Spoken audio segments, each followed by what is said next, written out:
en image réelle. La puce que tu as dessoudée, c'est la puce ici là. Ça s'appelle la puce de charge. En anglais, ça s'appelle charging circuit. Charging circuit. La puce ici là, c'est un circuit intégré qui est responsable de la charge. Ça veut dire quand un client te dit que ton téléphone ne charge pas, ou bien que ça charge mais la batterie ne manque pas, très souvent lui il est responsable. Tu comprends? Certes, dans le schéma des iPhones, dans le bloc diagramme, on va te parler de deux puces qui contrôlent la charge. Mais celui-ci d'abord principalement c'est lui qui charge la batterie. Tu vois? Et il est aussi responsable de certains problèmes majeurs qu'on rencontre dans le téléphone parce que lui, ça s'appelle la taille grise. Quand il y a des courts-circuits, par exemple sur les lignes d'alimentation, parce que c'est lui qui gère l'intermédiaire entre la ligne qu'on appelle la VBAT, la ligne de voltage batterie, et c'est aussi lui qui gère l'intermédiaire avec une autre ligne qu'on appelle la VDD-main. Donc si lui, s'il est endommagé, il va paralyser les deux lignes là. Donc ça veut dire que voilà, si lui par exemple il s'endommage, ou bien s'il ne fonctionne plus, il entre en court-circuit, il va court-circuiter la ligne de la VBAT, il va court-circuiter la VDD-main en même temps. Et l'avantage c'est que lui on le détecte très rapidement quand il ne fonctionne pas, parce que quand il est en court-circuit, il chauffe. Il donne une consommation à plus d'1 ampère, des fois 2 ampères, donc des consommations qui peuvent te faire penser que c'est la PMU qui est en court-circuit ou bien que c'est la, par exemple la VDD-main. Mais juste avec la caméra thermique ou bien un peu de colophane, tu peux identifier facilement que c'est elle. Tu vois? Bon, ce que tu vois ici actuellement, ça c'est une image réelle que JC Schématique nous propose. Ça, on appelle ça l'image réelle. C'est pour ça que j'ai activé depuis l'option Real ici.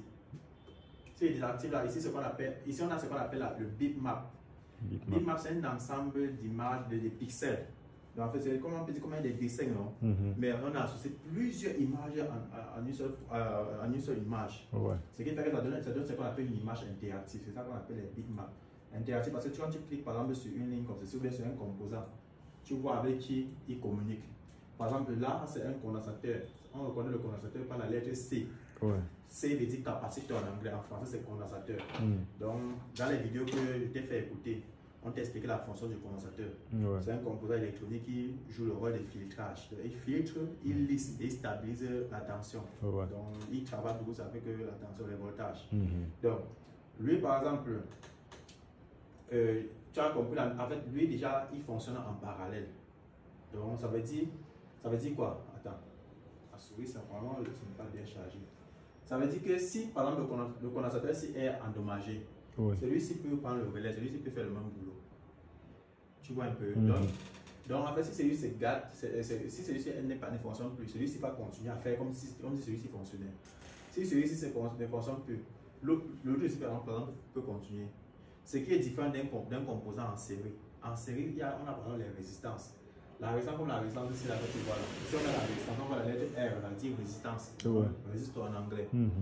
Les numéros que tu voyais, c'est comme la série de la résistance là. Comme tu vois, on dit souvent la série Techno Itel, comme tu dis iPhone 15 Pro Max. Ça c'est un peu comme on dit, ça c'est la série de la résistance ici. Tu vois un peu les 55, tout. Maintenant, ça c'est en série. Pourquoi? Parce que quand tu cliques ici, c'est comme un pont. La ligne ici, le circuit ici, par exemple, quand il clique ici, ça renvoie sur la puce ici. Quand je clique ici, ça renvoie sur d'autres circuits et sur le CPU. Tu vois? Ça veut dire que si je retire la résistance ou bien si je perds, si j'arrache, j'ai coupé la liaison entre les deux composants là. Ça veut dire qu'il n'y a pas une personne qui va faire le relais. Sauf si je remplace la même résistance. Je prends les résistances, je remets là-bas, tu as les mêmes valeurs, les mêmes capacités. Avant que ça va fonctionner. Ce qui n'est pas le cas avec les condensateurs. Donc les résistances, eux, ils sont en série. C'est-à-dire si tu enlèves, il faut forcément remplacer. Et ce n'est pas la résistance qui fait ça. Les bobines aussi vont savoir. C'est la bobine ici. On identifie la bobine sur le schéma par la lettre L. L, ça veut dire les bobines. En anglais, c'est coils. En français, c'est bobine ou bien les inductances. En anglais, des fois, on appelle inducteur. Donc, les bobines sont là beaucoup plus pour booster le courant. Là, on va se booster le courant. C'est-à-dire quand il y a des composants qui nécessitent de plus en plus de courant pour fonctionner, par exemple, les composants, par exemple la ligne d'affichage. La ligne d'affichage ou bien les lignes de GPU, le processeur travaille beaucoup plus avec le courant. Donc, constamment, les bobines sont sur des lignes là pour pouvoir chaque fois amplifier le courant. Parce que dans les bobines, à l'intérieur des bobines se trouve du cuivre enroulé. qui à chaque fois, quand le courant faible arrive vers lui, ça génère ce qu'on appelle un champ magnétique, ça booste dans le courant. Ça peut prendre un courant de 2 ampères, il génère en 5 ampères. C'est ça en fait le rôle des bobines. Maintenant, sur le bitmap, ils sont annotés par la lettre L. Les trucs comme les 3302, pour moi, c'est pas trop important. C'est important seulement quand peut-être, juste si tu recherches un composant, non? Bon, tu peux dire que bon, la bobine 3302, tu peux taper dans la recherche facilement, tu retrouves la bobine là. Mais essaie d'avoir juste de connaître les insignes et nomenclatures, bobine, lettre L, la résistance, lettre R. Maintenant, quand je parle de série et parallèle, la résistance est en série. Parce que c'est pour ça que je dis, lui, il est comme un pont. C'est un peu comme nous quittant ici à Douala. Ici, même ici, par exemple, à quoi? Pour aller à Bonabéry. Tu dois passer par le pont du Bouré. C'est comme une résistance. Donc, ce qui fait que si le pont est détruit, on ne peut plus communiquer, on ne peut plus arriver du côté là. C'est-à-dire si tu as l'habitude d'envoyer les colis là-bas, on ne peut plus partir parce que le pont est coupé. Tu vois un peu? C'est comme ça que la résistance se comporte. Par contre, un composant en parallèle, c'est un peu comme si je veux quitter ici la Pondokoti. Il y a plusieurs routes pour arriver à Ndokoti. Si on coupe la route de Aqua Nord, je peux prendre la route de Angel Raphaël. Si on prend Raphaël, je peux prendre la route de Bopi. Donc il y a plusieurs routes qui passent. Donc ça veut dire ils sont en parallèle. Tu passes ici, tu passes là-bas. Donc si tu mets le feu ici, ça continue là-bas. Et pour mieux simplifier ça, si je pars dans le Google Chrome ici, par exemple, là on est sur Google. Tu vois un peu. Je vais ici série et parallèle. Je vais simplifier ça. Série circuit en parallèle circuit. Ok. Voilà. Là, je vais faire une petite recherche Google pour ceci. Dans Google, je vais aller ici. Je vais aller dans la section image pour que tu comprennes vraiment ce que c'est que les composants en série et les composants en parallèle. Bon, je prends chez l'image ici qui est très simple. Ok. Ici, on dit série. Composant en série. Regarde, ça c'est la batterie, la pile. La pile, c'est une batterie. L'énergie qui comment? Admettons que l'énergie qui perd du plus pour aller vers le monde. Ça, c'est un exemple. Tu vois? Voilà, ici, voilà les ampoules, non? C'est-à-dire l'énergie qui comme ça. Regarde. C'est-à-dire l'énergie qui comme ça vient là. Si ici, on coupe ici, là. Celui-ci, ça ne fonctionne plus. Parce qu'on a coupé le pont. C'est ça qu'on dit là, ce qui est en série. Par contre, regarde ce qui est en parallèle ici. Celui-ci est en parallèle, non?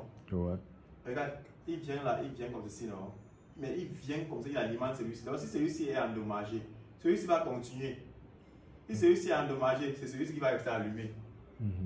Donc l'énergie qui est comme ça, non? Ça vient. Il entre là, il alimente. Il alimente. Donc si celui-ci est HS, il continue d'alimenter celui-ci.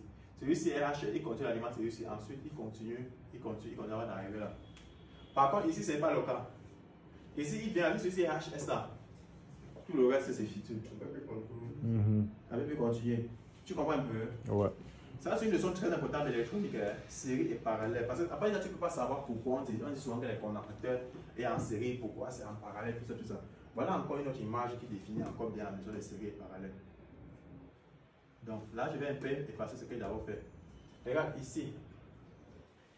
On va passer composant en série. Donc, série connection, non? Voilà une tension. Supply voltage. Donc, alors, on est dans 220 volts ou 110 volts. AC, c'est-à-dire courant alternatif. Donc, la tension quitte comme ça. La tension quitte là. On a la tension qui quitte là. Vient alimenter celui-ci, non? C'est celui-ci encore qui renvoie ça pour aller alimenter celui-ci. Celui-ci renvoie ça pour avoir alimenté. Maintenant, ce qui fait que si celui-ci a un problème ici, là, celui-ci est là, peut alimenter. On se comprend un peu. Si celui-ci, s'il avait ici le câble, c'est boule, non? Celui-là ne s'alimente plus. Il n'alimente plus. Oui, et maintenant le truc, c'est quoi? Le problème avec les composants en série, c'est quoi? Chaque fois que le courant passe dans les composants en série, il y a baisse de tension à chaque fois. Parce que c'est celui qui va prendre avant de distribuer aussi chez l'autre. Même si tu fais un montage en série de plusieurs ampoules, vous avez vu ça en électronique, non? Il y a les petites ampoules brillent beaucoup. Au fur et à mesure, les autres commencent à briller doucement, oui. Voilà. La plus haute tension, c'est ce prénom. Les premiers là. Voilà. Il va partager chez les autres. Et c'est ça que la résistance fait en fait. La résistance, on met la résistance sur les composants, c'est pourquoi. Parce que si tu regardes bien, la résistance, il occupe peut-être un courant peut-être de 5 ampères. Maintenant, là où il veut partir alimenter, peut-être ceux-là ont besoin que de 2 ampères. Maintenant, son but c'est quoi? C'est qu'il va faire, il va découper le courant là. Il va faire chuter le courant là pour envoyer, pour alimenter cela. Parce que s'il envoie le courant brut là, ça va griller les composants là. Parce qu'il ne peut pas supporter le courant qui va arriver. C'est pour ça que la résistance est là pour pouvoir, il atténue un peu avant d'en partir alimenter. Et ça, c'est un exemple des composants en série ici. Donc, celui-ci va prendre, il va diminuer à chaque fois. Mais ici, ils ont mis break wire. Ça veut dire quoi? Ça veut dire que si le courant, si le câble se coupe ici, break veut dire couper, wire veut dire câble, tu vois un peu. C'est-à-dire, ils ont conseillé que c'est coupé. Maintenant, ils disent all the bulbs are off. Donc, tout ceci sera éteint. Off veut dire c'est éteint. Oui, c'est normal parce que c'est coupé. Or, par contre, ce qui est en parallèle ici, ce qui est en parallèle, regarde en parallèle. Tu vois, tout ça, le rouge ici représente l'alimentation, hein. Ça représente le courant. En fait, on va du courant ou une tension qui est là. Tout ce qui est rouge. Tu vois que le rouge vient alimenter celui-ci, ils sont allumés, non. Celui-ci est vraiment, il est éteint. Parce que ici, on a dit que break, c'est un problème, non. Mais le reste donne toujours. Tu vois un peu. Ouais. Maintenant, la compréhension de ça va t'amener à comprendre alors vraiment le fonctionnement du condensateur alors. Parce que le condensateur joue exactement ce que tu vois là. C'est pour ça qu'on ne pas la notion de série et parallèle. Le condensateur que tu vois alors ici, lui, il fonctionne en parallèle. Parce que quand tu cliques sur un condensateur comme ceci, si celui-ci n'est pas là, c'est celui-ci qui continue. Celui-là va travailler. Si celui-ci n'est pas là, par exemple, donc tu vois, les voilà, ils sont nombreux, non? Ils sont nombreux. Tous ça sont considérés comme les enfants d'une seule personne. En fait, ils sont comme une seule personne ensemble. Mais ils sont nombreux pourquoi en fait? C'est parce que le circuit ici, là, le circuit ici, par exemple, travaille beaucoup avec la tension, avec une source d'énergie. Et constamment, l'énergie doit être filtrée. Constamment, l'énergie doit être lisse. Constamment, l'énergie doit être stable. Il doit y avoir moins de bruit. En fait, ça doit être lisse, stable, filtré. Et c'est le rôle du condensateur.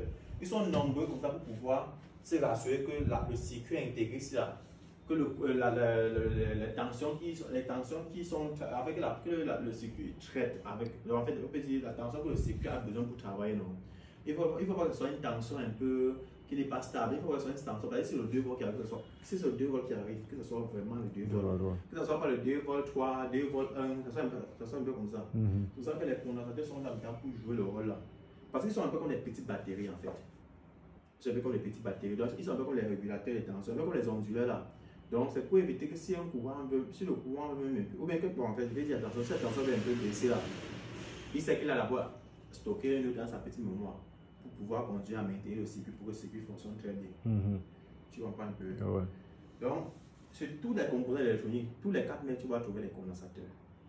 Tous les 4 mètres, tu vas trouver des condensateurs. Comme je t'ai expliqué la dernière fois, ils sont tous de couleur marron. C'est pour ça qu'ici, tu vois, tout ce qui est marron là sur les condensateurs, tout ça. Sur les 4 mètres de téléphone, ce n'est pas polarisé, donc tu n'as pas besoin de savoir le sens du condensateur pour pouvoir souder. Mais seulement peu importe le côté, ça va prendre le seul. Je cherche à dire que tu cherches le plus ou le moins. Ça ne connaît pas ça, ce n'est pas polarisé. Pareil avec les résistances. Les résistances, ils sont très petits. On le connaît tout avec le dos. Dans la résistance, c'est noir. Le dos de ça est noir. Tu vois, mais eux, ils sont en série. Donc, si tu retires la résistance, tu es obligé de les remplacer forcément. Tu vois. Et les bobines sont toujours un peu costauds. Tu vois, il y a des bobines qui ont la couleur noire, costauds. D'autres, c'est un peu comme tu vois, les bobines sont comme des sables là. Mais la bobine, comme sur les iPhones ici, il y a un sens. Donc, ils mettent toujours un petit point là pour montrer le sens. En fait, le sens, c'est un peu comme si c'est polarisé un peu, tu vois. Et ils présentent toujours le sens. Donc, en gros, ici, si tu ne comprends pas la notion là, tu vas toujours du mal à pouvoir faire certaines réparations. C'est pour ça que tu vas voir constamment dans nos réparations, quand il y aura des courts-circuits sur les lignes d'alimentation principales, comme sur la V10 000 par exemple, si le court-circuit est un condensateur, forcément tu vas voir quand on va détecter ce condensateur, on va l'arracher, on ne va pas le remplacer. Parce qu'ils sont tellement nombreux qu'ils jouent les mêmes fonctions, on n'est pas obligé de les remplacer. Tu comprends un peu? Si c'était peut-être. Mais si le court-circuit était une bobine, forcément on va remplacer la bobine parce que la bobine est en série. On est obligé de remplacer la bobine. Tu comprends, non? Donc, c'est un peu comme ça que ça fonctionne. C'est un peu comme ça. C'est bon. Moi, c'est pas encore. Ça veut dire que vous avez de bons devant.